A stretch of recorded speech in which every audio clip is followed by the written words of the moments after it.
is love on the Queer Family Podcast. Love is love. How did you do it? You did it at home? Did you go to a clinic? At home. He came over, did his thing into a Ziploc bag, and then That's new. A new Ziploc. That's new, though. That's the first, the Ziploc. Welcome, y'all, to the Queer Family Podcast, the show all about family, but with gay.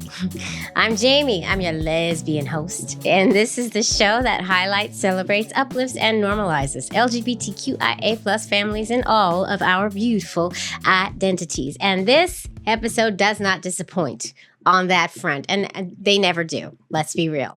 I got to sit down and talk to Lamia. Lamia is a beautiful, wonderful soul inside and out. And what struck me most about this conversation is how queer it is. We go queer here. Lamia is genderqueer. Lamia is a parent to 3. We go into known donor situations. We go into the non-bio connection here and there.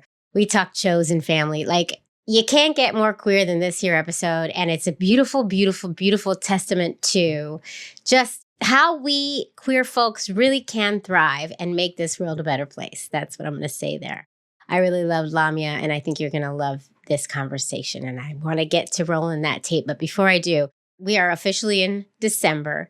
And what happens in the Kelwoods household here right before Thanksgiving is Crazy Town. We go into Crazy Town because right before Thanksgiving, we have my son's birthday. Then we have Thanksgiving. Then we have my birthday. Then right on the heels of my birthday, we have my daughter's birthday. Then we have Christmas.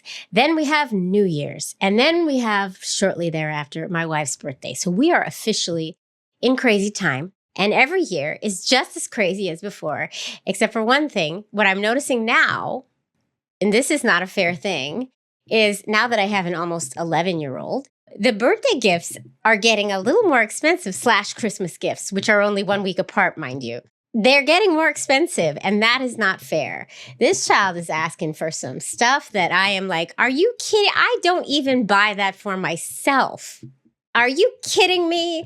Parenting is hard, y'all. Parenting is hard. But so if you see me frantically walking down the New York City streets, ducking in and out of stores, looking mad and crazy, just know it's because the Kelwoods have entered Crazy Town. We're in Crazy Town right now.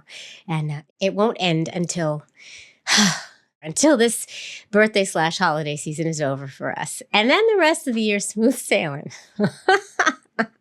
Anyway, I hope y'all are enjoying your December. I hope you have some wonderful plans coming up for your holiday celebrations. I hope you are surrounded by loved ones. I hope you are surrounded by chosen family. I hope you are surrounded by folks who affirm you. And I hope you know that you are loved. And I just hope life is going great for all of you. So let's hear Lamia's uplifting story because it's a good one and it's super, super queer, y'all. All right. Helen really did give up drinking for December and she's doing great. She's looking great. She's feeling great. She helped me get the kids ready for school the other morning. I couldn't believe it. She was up bright-eyed and early. Helen is really pulling through right now. It's really awesome. She's helping us, the Kelwoods, with our Crazy Town. Helen is not real, y'all. I don't have an assistant. I don't have 2 assistants. I ain't got nobody. But it's fun to make up these fun stories about Helen. Anyway, so Helen's sober and she's helping out a lot. Anyway, Helen, Beulah, Jerson, please roll that tape. Enjoy, y'all. Enjoy. Queer Family Podcast. Love is love.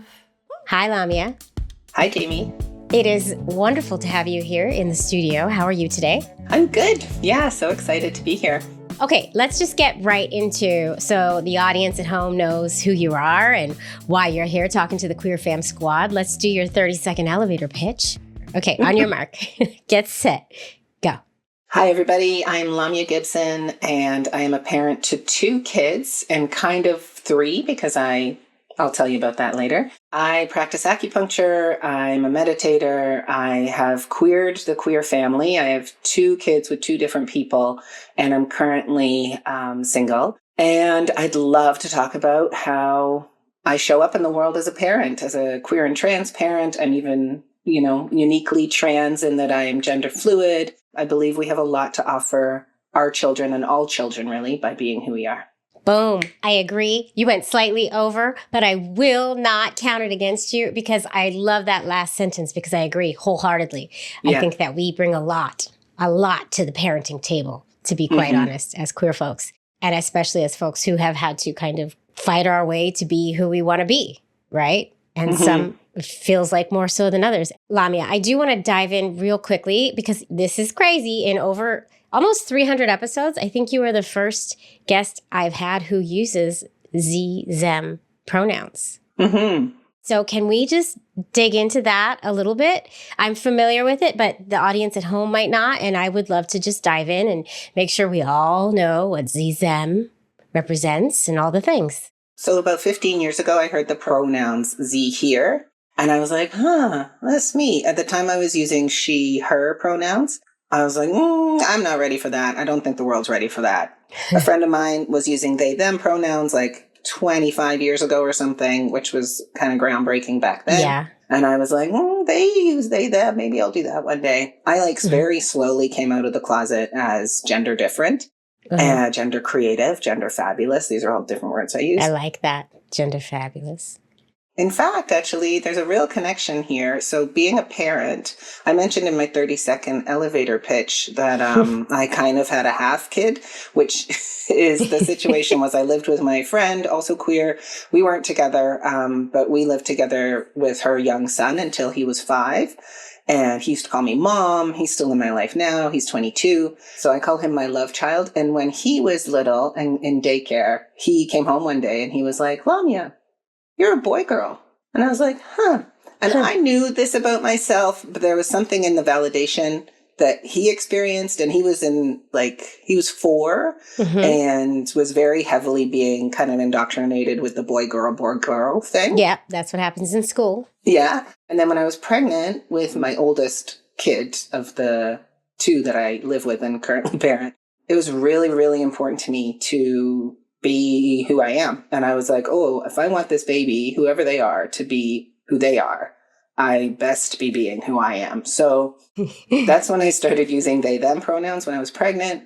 And in the last couple of years, I've been in a leadership program and I felt I wanted to test out Z-Them in that environment. So I did that. And then literally, I think it's like 3-4 weeks ago, I made it public that I just use Z-Them now. I'm an acupuncturist and slowly clients will get there. I find myself a unique trans person in that I think it's because I'm gender fluid, fabulous, creative, that you kind of can't misgender me. So when people say she or he or sir or ma'am or whatever they say, I'm like, yeah, it all fits. And I really rather that people know me as Lamia, like the person, before they know the pronoun. And at the same time, I recognize that for a lot of people, pronouns are incredibly important. They're very deeply connected to mental health and our sense of self. Yeah. And all that can be true. But in all honesty, I was like, yeah, Z-Them, that really fits me. It fits the fluidity with where I exist. I'm going to get top surgery in a few months.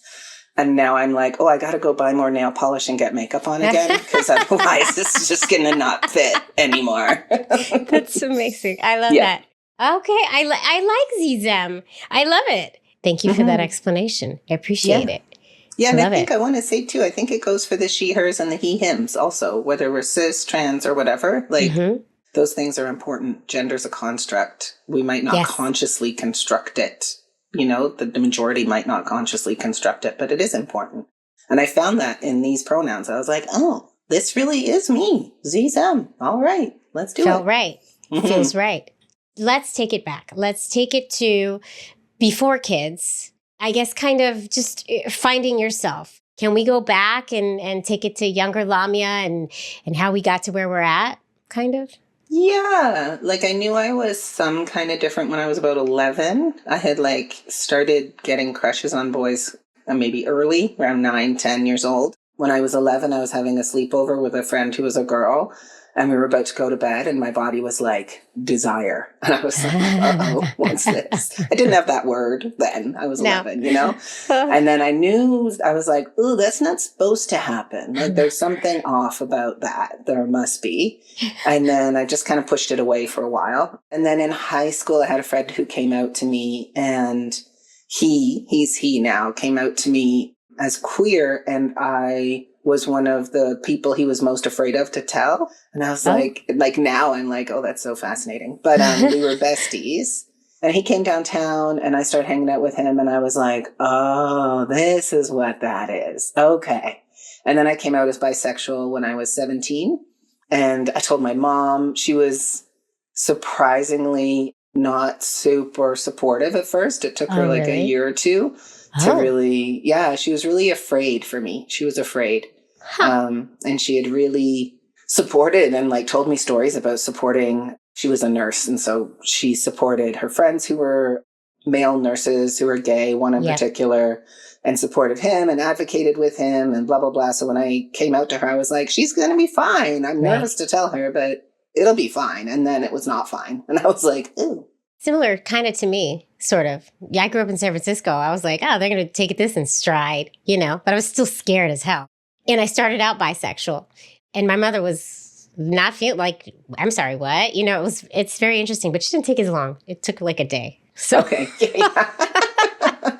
And my mom wasn't awful to me. She was British, and she was just like she just took her a while. Now I understand it, that she was scared. We've talked about it. We had talked about it since, but she was scared. She became a huge supporter of me over the years. One time she turned to me, we were talking, I can't remember what about, but she looked at me and she was like, you just all take care of each other so well. I've just never seen friendships like this where you care about each other and like look after each other. And I'm like, yeah. That's how the gays do it. That's what we do. Yeah. That's what we kind of have to. You know? Right? Have to and learn how to and create community and create families, you know, having children, create chosen families. Because it does hurt. It hurts to not be accepted. But it also, I understand it. We're in such a bigger global generational experience, and I don't expect people to get it anymore. And I think and not that I don't expect people to get it, but I certainly don't expect them to get it right away if they've never heard of things, you know, like if it's a totally new piece of information, don't hate on us, you know, right. Don't be horrible to us, but like, okay, you don't get it. Let's talk. Let's talk. Exactly. Mm-hmm. Well, yeah, here, let me give you some things to read and some things to listen to, and then let's talk. Yeah. So came out as bi, and then things changed. So where do we go from there? I think when I was about early 20s, a lot of my friends were coming out as trans, and I was like playing around with it. Like I was starting to I was very high femme for a very long time, and I very much loved it. Like I was high heels, makeup, hair, get it. Like I loved it. I was femme butch dynamics. It was awesome. I was like fun. Boobs and heels. That's awesome. Yeah, it was great for many years. And that's still part of me. Like, that's where, you know, I'm going to get top surgery and I have to get nail polish again and some makeup. Like, that's just part of my soul. I was 33 when I had my oldest. But before that, I would say my early to mid 20s, I started to like, you know, put one foot in, take one foot out, do the hokey pokey with gender. I was like, is this me? And then my other part of my experience is I've lived in a bigger body for most of my life. It took about 10 years to tease apart internally, is this internalized fat phobia or am I trans? Like, because when I would close my eyes and be like, what body do I imagine myself? It would be this very muscly man, thin, kind of like, you know, just no fat, really muscly man. And it took a long time, but there was a day where I was like, oh, I bet fat women, when they're dealing with internalized fat phobia, aren't imagining a man's body. They're probably imagining a woman's body. Isn't it funny, though, where your mind mechanics have to go in order to get to the realization that you finally get to? Mm-hmm. I don't think you're alone in that. You know, like there's a moment where we think, oh, we all think that way.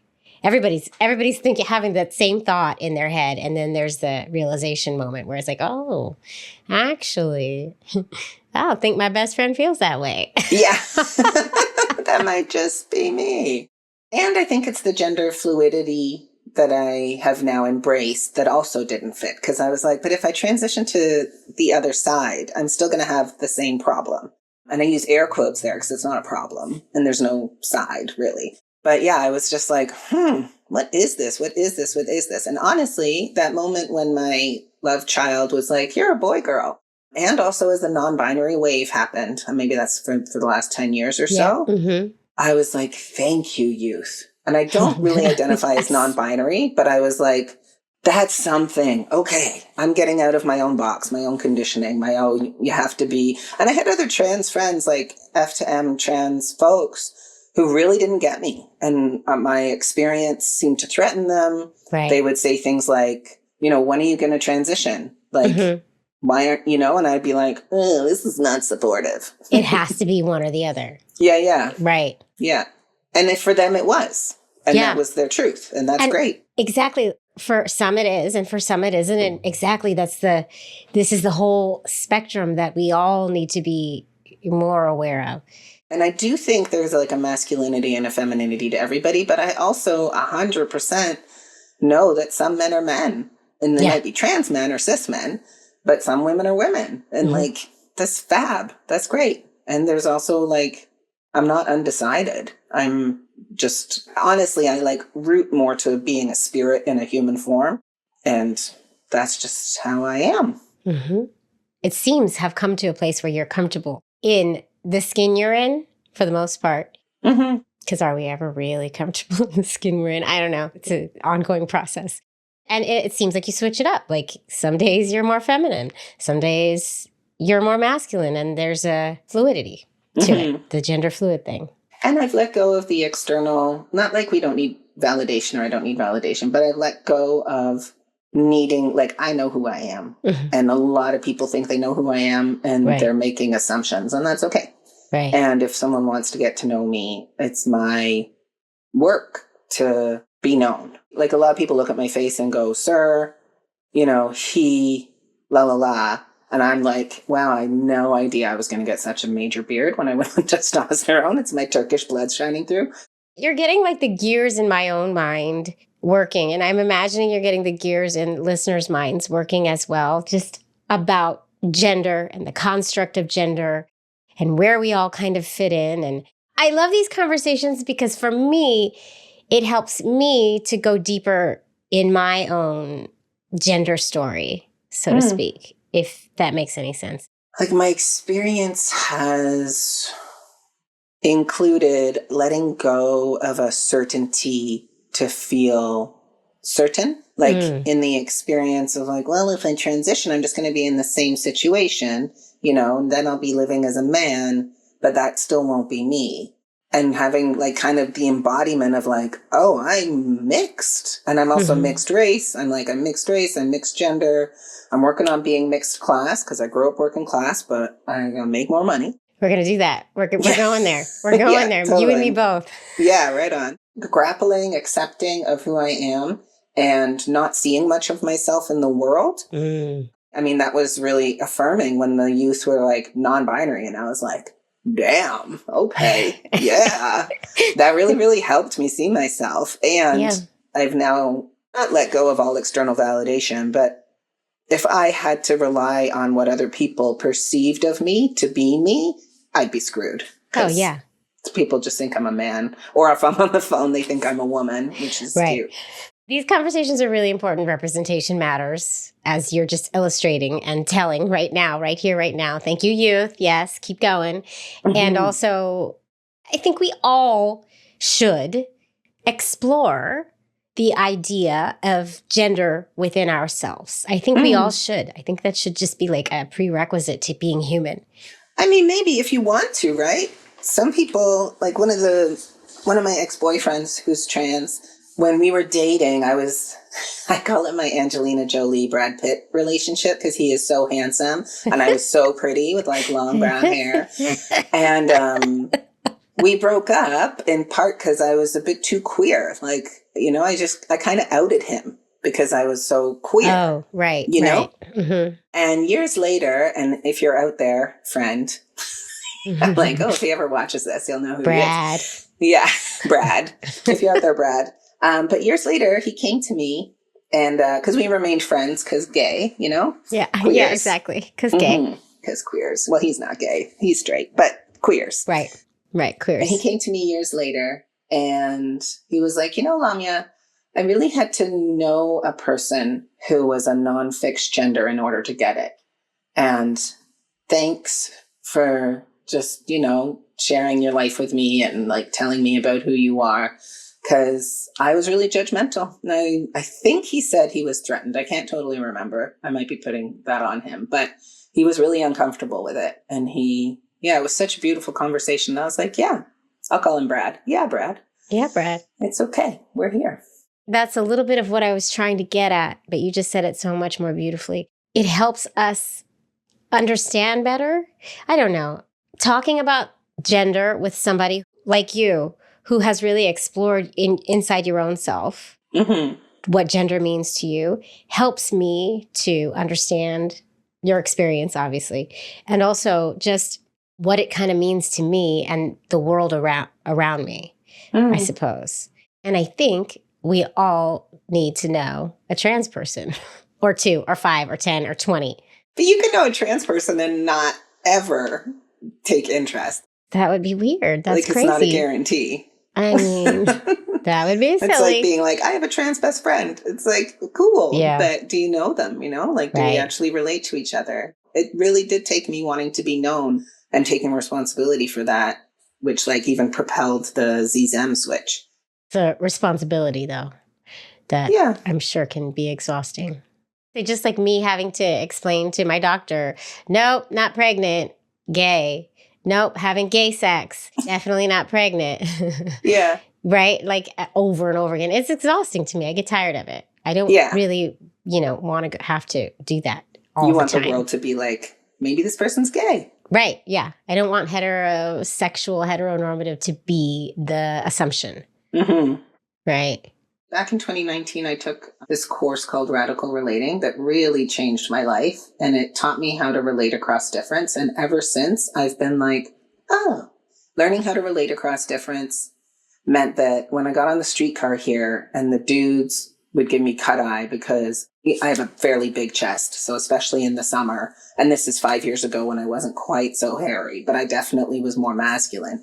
And the dudes on the streetcar who would give me hate eyes and cut eye, like I then could look at them I could understand that interaction as, oh, that's the difference you have about me.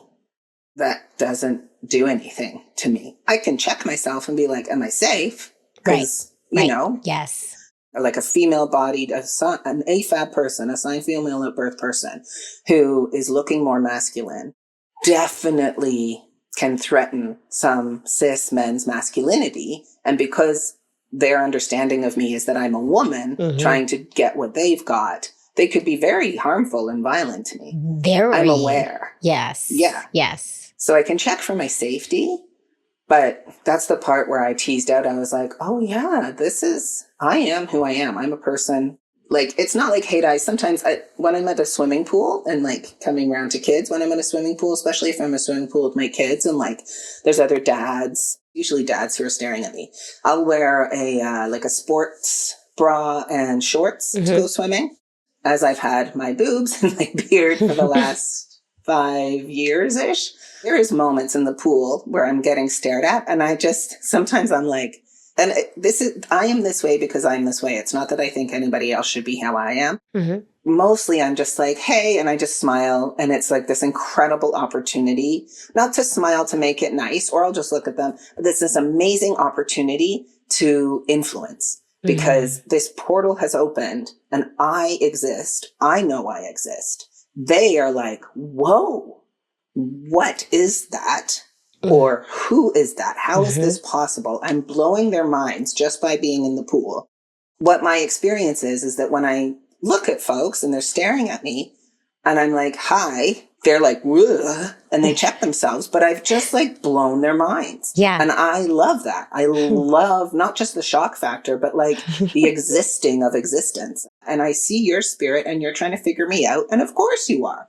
I am not what anybody grew up with, mostly, you know? And at the same time, every once in a while, I will give some cut-eye across the pool because I'm like, you've been staring at me for 10 It's enough. And I'm minutes. Just trying to enjoy the pool with my kids. Exactly. So can we get on with it? Yeah. Like, yes, I'm real. I'm here. Ha ha. Hi. How are you? Woohoo. You know, let's have a parade and just play with your children. Oh Move on, please. I love that explanation. And now we really do need to get into your children. How did the babies come about?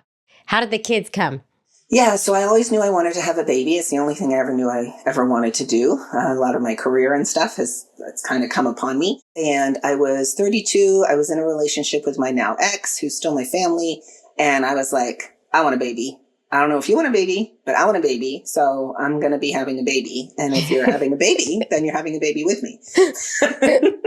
This isn't the first time I've heard this story. Yeah, right? Yes. Uh-huh. And she was like, oh, baby. Oh, okay. Yeah. At the beginning in my intro, I said we queered the queers, which I really feel like we did. So that first baby, my ex, or I'll say my co-parent, is Chinese. And so we were I knew I wanted to be pregnant. And she didn't want to be pregnant. So we were trying to find sperm that was at least East Asian, hopefully Chinese. I don't know if you know this, but in Canada, it's hard to get sperm. It's hard to get any sperm that's not white sperm. Yes. There's like very low amount of folks who are racialized in the sperm banks, and you can't pay for sperm up here. Right. So you were looking for somebody of at least East Asian or? Yeah. Hopefully Chinese, maybe East Asian. So then I'll try and make this quick. So the kid who's now 22, him and I, when he was little. Oh, this is the one you lived with? The one I lived with, yeah. Okay. I was like, wait, what? Okay. Yeah, I know. Queering the queers. So him and I, when he was little, I would take him to daycare and we'd go to the coffee shop. And where the coffee shop was, the owner also had a kid around the same age. So we were like young. He was a friend of mine from the friend circle that I was in. And we would chat and blah, blah, blah, blah, blah.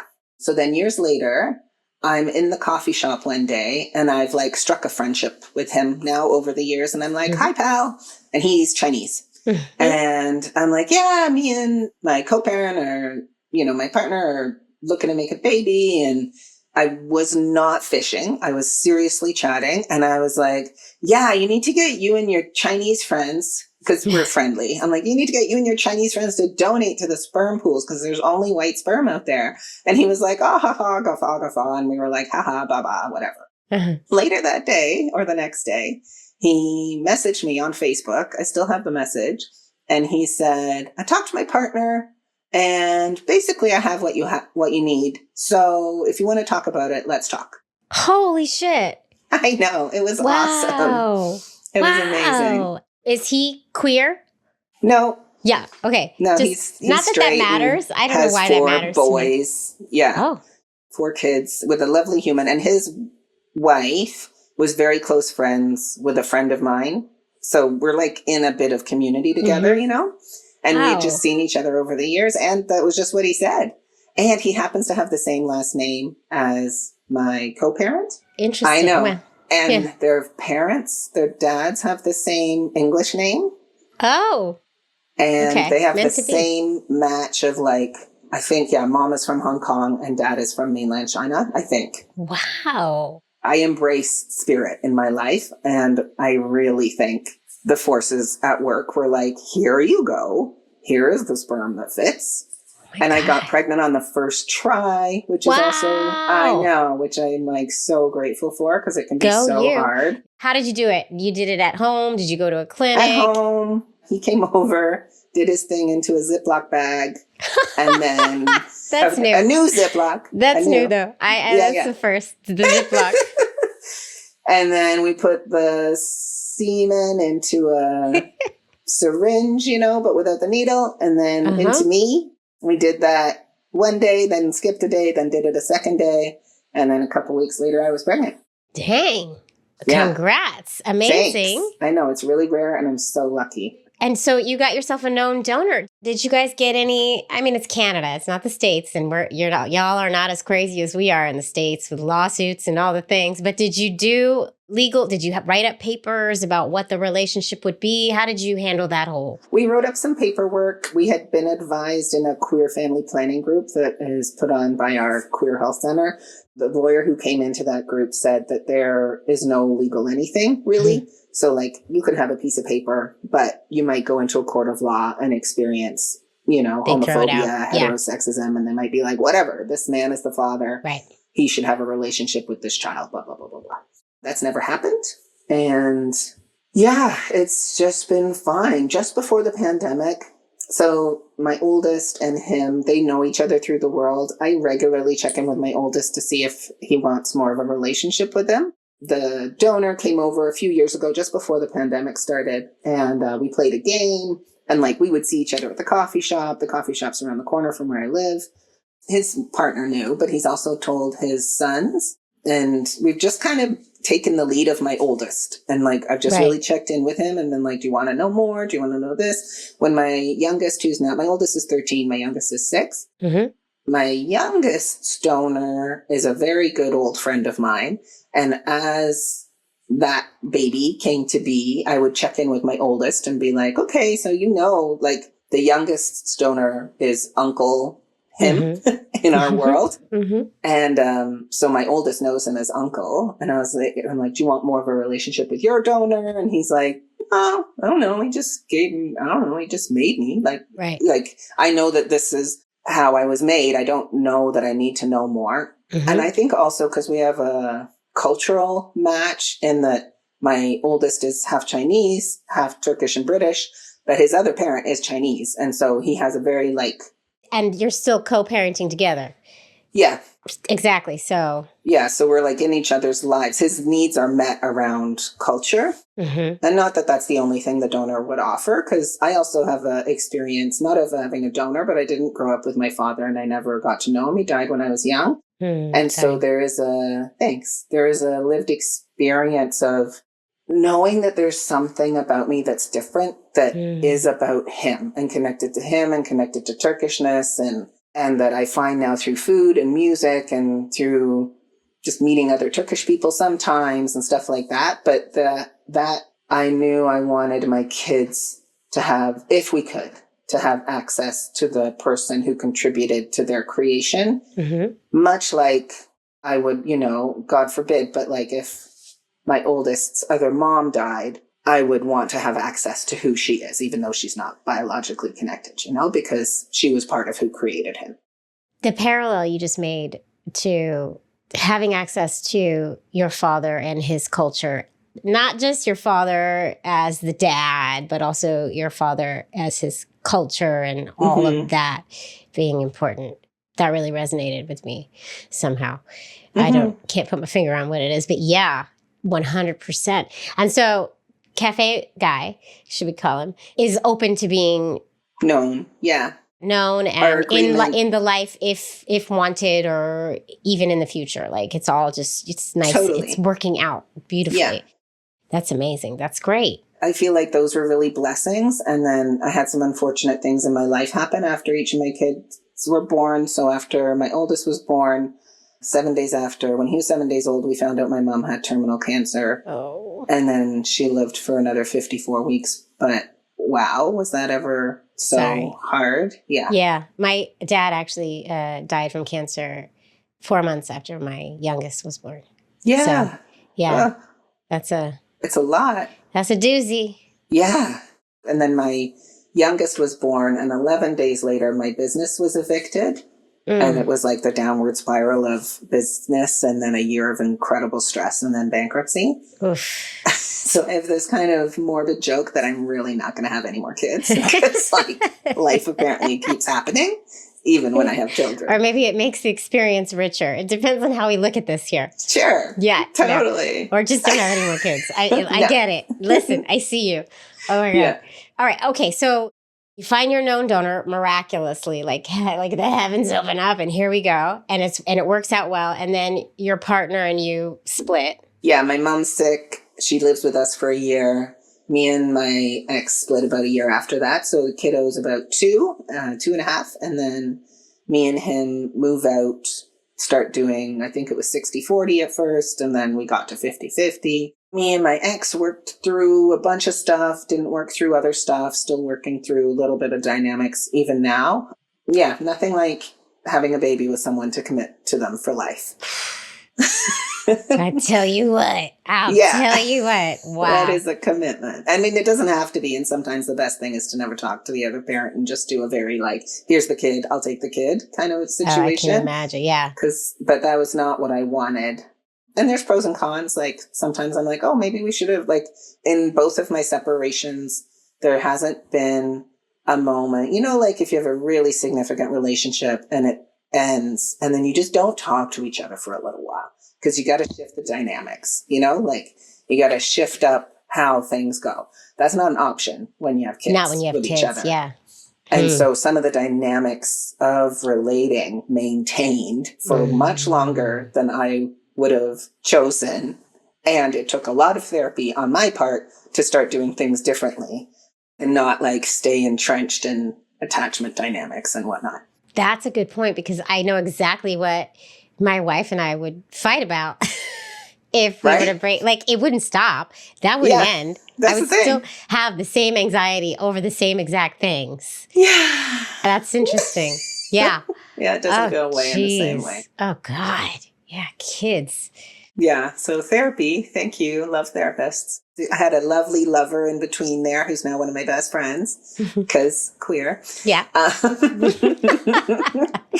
a t-shirt, right? Queer. Now my best friends, because queer. So then I met the mother of my our second kiddo, and just moved in kind of real quick and... Little U-Haul situation? A bit of a U-Haul situation. It was lovely. Oh my gosh, so romantic, so beautiful. It was like, wow, what a beautiful courtship.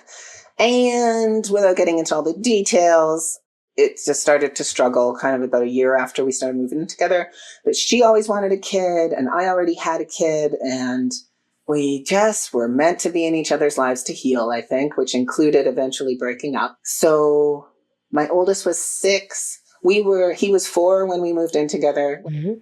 When he was 5, my other co-parent was like, I really want to have a baby. And I was like, okay, let me think if I want to have another baby.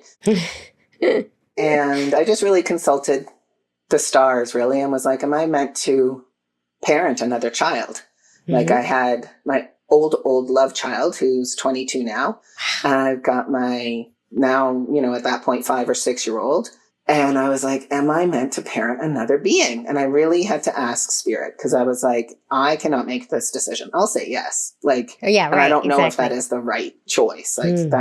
Like me and my partner at the time were having a hard time. And one of my dearest friends was like, Lamia, you sure you want to go for this? Like, you guys aren't having the best time. And I was like, I don't know. So I consulted the stars and they said yes. And I was like, for real? And they were like, yes. I was like, okay, let's go. I don't think I would be able to hear the stars. I would consult with the stars, but I wouldn't get, I don't know how to tune. I don't know how to tune into that. I wish I could. Yeah. I don't think the stars would give me any answer except anxiety. And that would be all from me. So good for you. Well, there's a part of, I've had a lot of dead people in my life, and it doesn't always do this to everybody, but it certainly built a relationship for me with Spirit and, beyond the earthly realm. So yeah, there's a resource there for me. I love that. I mean, I look to Spirit. I talk to my dad all the time. I see signs, but they never give me answers. Just signs. There you are. Okay, thanks for showing up. You got anything? You got any guidance? Like, that's my lot in life. Anyway. Yeah. So it was a yes. And then it was like, okay, donor. My co-parent is Iranian and Dominican. Mm-hmm. It was going to not be possible probably to find a Turkish-British person, but we were trying to find like some kind of culturally connected, maybe a Turkish person, something. We couldn't find people, really wanted to have a known donor, wanted to try and, if it's not exactly the same, at least kind of give the kids a similar origin story of like, there's a known donor, you can have access to them, because we felt it might be I don't know, it's like complicated to be like, oh yeah, your older sibling knows their donor, but you don't get to know your donor, you know, stuff like that. So we're trying These are all the things. These are all the things that come with queer family building, totally. right? This is the stuff. This is the meat of it. The things we think about. And in a world dominated by a lot of whiteness right now. Not that we didn't want to have white kids, because I'm mixed and I'm very much white passing and whiteness. I was raised British. And we wanted to not erase her cultural and ethnic and racial reality. And we couldn't find anybody. So we asked a dear friend of mine who had already donated to one of my other very good friends, and they have a kid. Who's so queer, who's also 13, who's the same age as my oldest, and me, and that person is like one of my besties, and we were pregnant together, and la la la. So now our youngest has a dibling who is a friend to my oldest's. Wow. Okay, I get it. I see it. I followed it. Yes, I got it. And we need to draw it out, but exactly. I think for listeners and watchers, they're going to have to do My mother's listening like, wait, what? I have to rewind that. But yeah, I get it. Okay. That's cool. Yeah, totally. So then he donated, and again, and now this time, and I'm just going to plug Chinese medicine here. So my co-parent, my ex, but I guess co-parents, she thought she might not get pregnant right away based on some, health stuff. And as an acupuncturist, I do work with folks with fertility, and over the years have seen that taking Chinese herbs can be really, really effective, and even quite a bit more effective than just acupuncture or just supplements. And so in order to up our chances, she went to a herbalist for about 4 months. And we also banked the donor's sperm, because he doesn't live in town. And so he came in and did a whole sperm donation through a sperm bank, and we banked it thinking, okay, we'll try a one-off live, and then we'll have this banked sperm. And if probably we'll need IUIs, maybe even IVF, and ta-da, we'll have it there.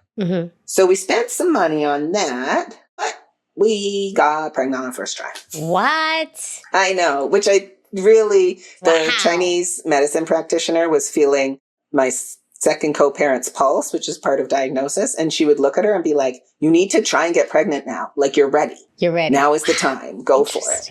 I took acupuncture in the end. It took me almost 3 years to get pregnant. I went through crazy infertility.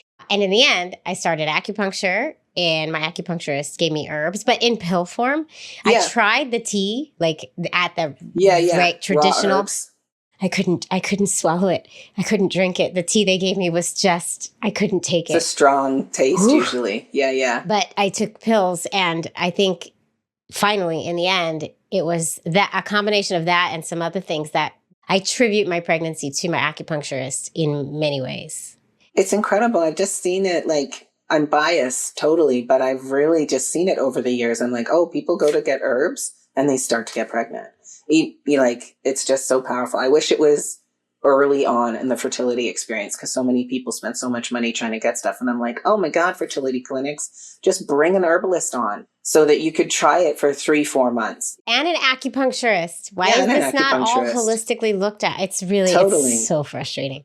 Yeah. Take it all with a grain of salt. I'm not telling it. I'm not an expert in any way, but I know what happened in my life and in my world. And in the end, acupuncture was the last thing I tried before I got pregnant. So I say this to my clients. It's all a big piece of pie.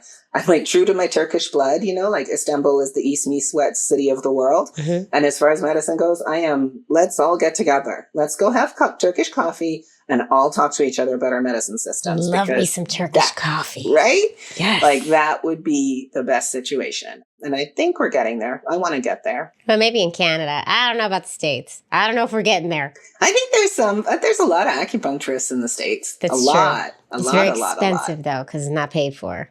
Yeah, except for community acupuncture, which I don't know if you've heard of. I have. I had a friend who tried it to get pregnant, actually. Yeah. That's it. That's my extent of community acupuncture. So then the children. So wow, amazing. Really amazing. We got pregnant on the first try with a different uterus and different sperm. I did want to ask you, how did you feel about being the non-bio parent this time? What was that? Right? Because I have this like lived experience of all sides. Yeah. One of the reasons I wanted to mention the oldest love child is because moving into non-bio parenting, when I had the kid who came out of my body, I projected onto first co-parent, like she had some hard times with connecting with him. And I was like, oh my God, I know you can connect with a little baby. I was not even a parent to this other baby. And he was calling me mom. Like, this isn't a thing. It isn't a thing. It isn't a thing. I was really dismissive, truth. And then when we had second baby, granted there was stuff going on. Our business was evicted, blah, blah, blah. But I had a hard time connecting. And not because I didn't love her. I mean, I certainly was going through a really hard mental health time. But I was like, oh, this is what my ex was talking about. Like, what is this? And it wasn't that I even like, I think because I had the expectation of it not being a thing. Right. Especially because you've already had the relationship you had with your love child, as you call it, right? Your first kiddo. So you weren't afraid going into it. I wasn't afraid. No, I was also really struggling with my mental health. So that highly influenced the first couple of years. I'm sure. And me and my ex were fighting a lot. And so it was so rough. And I think it was connected to my mental health. But it was a thing. In a big way. But it was a thing. It was a thing that I didn't expect. Because I expected, and I had dismissed my first co-parent's experience, which is rude. Oops. Now I'm like, sorry, that's real. That's all right. We do that. That's what relationships are. I understand it more now. It's a thing. I always try to talk about it because I, too, have both experiences because my wife had her first. And I went through a great deal of a lot of stuff emotionally during the pregnancy and then even after she was born, being the non-bio parent and how's that going to look and am I going to connect and all the things. So I think it's really important to talk about because it's a huge aspect, especially of queer families, because more often than not, there's one who's not going to be biologically related. Not every time, but more often than not. And it's just not talked about enough. And so you end up feeling like a crazy person because you're having all these insane feelings and there's no one to talk to about them because nobody else experiences them in your head, right? There was a nuance in our experience, too, where I had had a child already, not just the love child, but I had had my oldest already. And then my second co-parent had come in when he was about 3 and we started to live together when he was 4. There is what I call the first child, second child phenomenon, where she was on her first baby and I was on my second baby. And so places where like I was super anxious with my first baby about like going to sleep or all kinds of stuff. I just had second baby life. And I was like, that's nothing to worry about. Right. Oh, that like things that I'm like, oh yeah, I was so anxious about that. But actually that's not a thing. Like that's not a thing, you know, bless my first time around soul. Yeah, we would just struggle a bit because I would be like, oh, I want to flex my second baby skills now. Like, right. We can let her run. Like she's going to be okay. I want her to be more free. I want her to have like, you know, really deeply bless my oldest kiddo, not the love child, but my one from my body, because he got the brunt of all my anxiety. And we repair. Like I want to write a book one day called Reparenting because repair is where it's at. Because we mess up a lot. It's true. Oh yeah, we super do. It's interesting though because for me, it's not exactly the same situation because we made our first together. So we were both parents together. But I didn't have the anxiety when first was born that like Anne did. Totally, right? Right. Not as much. But Anne is just also not an anxious person. It's not like Anne being anxious. You'd never know Anne was anxious. Whereas with me, I'm like, that's how we balance each other out. I'm hyper anxious and we're just like, you know. And when we had the second, she, of course, was just even keeled and like chill. And I think there's something to do with postpartum as well. Totally. That creates that anxiety. I was a hot freaking mess and I still have residual anxiety over the second kid that I don't over the first. And I think there's another piece of that pie is also like when the baby came out of my body, I was like, whoa, I didn't know that he was actually going to leave. Like this weird feeling of like, now he's out in the world and I can't protect him. Yeah. But when he's in my uterus, in my womb, I mean, I still ate too many chips and slayed up too late and like did stuff that you know. Much ice cream. Yeah, like cereal. Stuff that I'm like, ooh, that's a lot of stress and that's a lot of, and I ate like veggie patties for 3 months because I was so nauseous and the only thing I wanted to eat was veggie patties. I could only eat cereal. Yeah. Yeah. I'm like, oh, hopefully this is okay. But like he left my body and I was like, oh my God, there's a part of me out in the world. Like literally my cells are running around. My voice raises in the face of it. Yeah. Yeah. Mm-hmm. And with the second kiddo, I don't have that like cellular kind of fear. And over the years, I've been like, is that second baby thing? Is that cellular? It's a mix of both. What is it? Yeah. That's the thing. There needs to be studies done on this because this is a real aspect of our families. And then sometimes I worry, will my kids feel it? Will my kids feel the fact that I really do have way more anxiety over that one than I do over this one? I love them both. With both your kids. Every ounce of my being, but I have more anxiety over one of them. And is it because he came from my body? Is it because I still have residual postpartum? I don't know. And the postpartum factor is real because my mom was dying a week after my kiddo was born. My doctor, she's a wonderful doctor, but I suspect that we missed postpartum in my experience because my life was a bit of a tragedy at the time. And then now I'm like, oh, I think I had horrible postpartum depression and anxiety. I had no idea in the moment, but I am same. I definitely did. Totally. And I never got help for it. And so there's got to be some residual stuff in there. And there's a funny thing too I've talked about this with other queer parents, but about queer parenting, the intentionality that goes behind it. Yes, thank you very much. It's like, oh, we're not allowed to not have a good time because it's like, well, I wanted this baby. We worked so hard. Yeah, worked so hard. Did all these things to make it happen, especially when there's fertility stuff. It's like, you just got to be happy all the time. And if you're not happy, there's something wrong with you because, oh my God, you just worked so hard to make this happen. How could you not be elated? And it's like, postpartum is how I could not be elated. And second kid, because that's just hard. Kid, totally. I know, right? It's a big deal, second kid. Not to deter anyone from doing the second or the third or the fourth, whatever you want. However. No, it's growth though. Oh, that's an adjustment. It still is. Every day it's a thing. And then for acupuncture, I will say, wherever you are, listeners, New York or wherever. I love New York, by the way, so much. Energetic medicine is a missing piece of our medicine system. And it's not missing because it's not there. It's missing because it's not understood. And I know, I don't just believe, I know. And I have just seen so many times now. I've been in practice for 22 years. Over and over again, I'm like, oh, your energetic channels, the points of acupuncture go into points that are on channels. You can be treated by shiatsu, tai chi, herbs, acupuncture, qigong, food, meditation. There's 8 branches to Chinese medicine. There's Ayurvedic medicine, which also works energetically, slightly different channels.